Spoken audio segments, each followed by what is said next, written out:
जाफरपुर ग्राम पंचायत कौन समस्या है जो आज बस ब्लॉक सम्मुख में ये कौन जाफरपुर पंचायत रे जो प्रधानमंत्री आवास महादुर्नीति जो नुआ लिस्ट आसी नूतन तालिकार जो लोक मैंने आगुरी 3 4 5 एमती नहीं गोटे रेशन कार्ड रे भी 2 3 घर हटई से मानक लिस्ट आसी जो मैंने गरीब लोक ये जहाँकर कि गोटे घर करने पैसा नहीं से वंचित कराई से लिस्ट से पंजीकरण होना तेणु से कमी घर करेंगे ये कौन ना से जो मैंने किसी दे पार्टी लिस्ट ये आसूँ जदि देखा जाए जे जो विंध्यारपुर निर्वाचन मंडल जो 15टी पंचायत अच्छी दशरथपुर ब्लॉक रे आखपाख पंचायत कथा कहतु गिरीपटा कथा कहतु निजामपुर कहतु पालटपुर कहतु एवं जाफरपुर ये सब जगह यही समस्या देखा जाऊँ आवास अनेक लोक अनेक समय आसिक पंचायत ऑफिस रे ब्लॉक सम्मुख में बस स्थानीय विधायिका जी अच्छा प्रमिला मल्लिक सी कौन विषय किसी अवगत नहांती ना किसी मुंड खेलांती बोधे मुष्टि नेता चापरे से चापी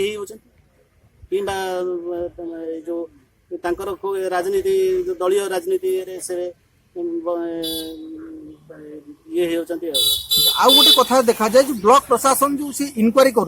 इनक्वारी करी लोकंकर जो घर जो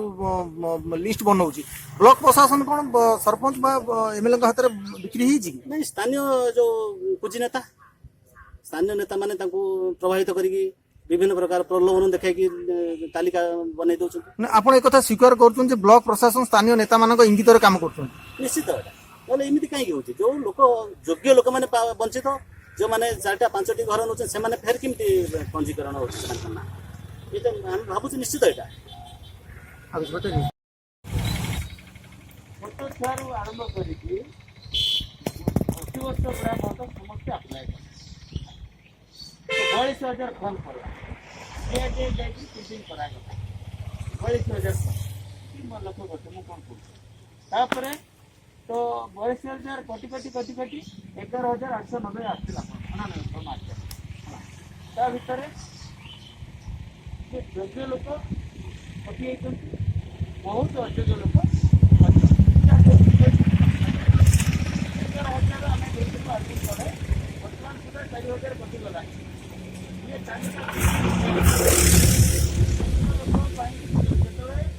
आसव योग्य तालिका जोग करने योग्य तालिका ये अयोग्य लोक रे ना तो क्या गोटे तो केस फेस चलनी योग्य लोक जड़े भी बात पड़े ना केंद्र सरकार राज्य सरकार निष्पत्ति 2022 सुधा जन भी योग्य लोक रे ना ता भर जो क्राइटेरिया थिला आज्ञा जे मोटरसाइकेल नथिबो 2 गोटी ऑटो नथिबो 2टी डंगा नथिबो 10 इनकम नथिबो 2011 जनगणना अनुसार से परिवार कई पाई नथिबे कोठा घर नथिबो तो आधार कार्ड संयोग कला परे जो कटी जो बर्तमान 42,000 बर्तमान कटिगला जो 11,000 को किसी योग्य लोक भी तादर बात करूँ हृदय कम कर योग्य लोक बात तो अयोग्य लोक बहुत अच्छे से आज्ञा बर्तमान कटिला केते कटो ठीक ना 11,000 अच्छी 1100 भी रही पारे कि न रही पारे तेणु आपण मानक आश्वासना दूसरी योग्य लोक जड़े बात करेंगे ना।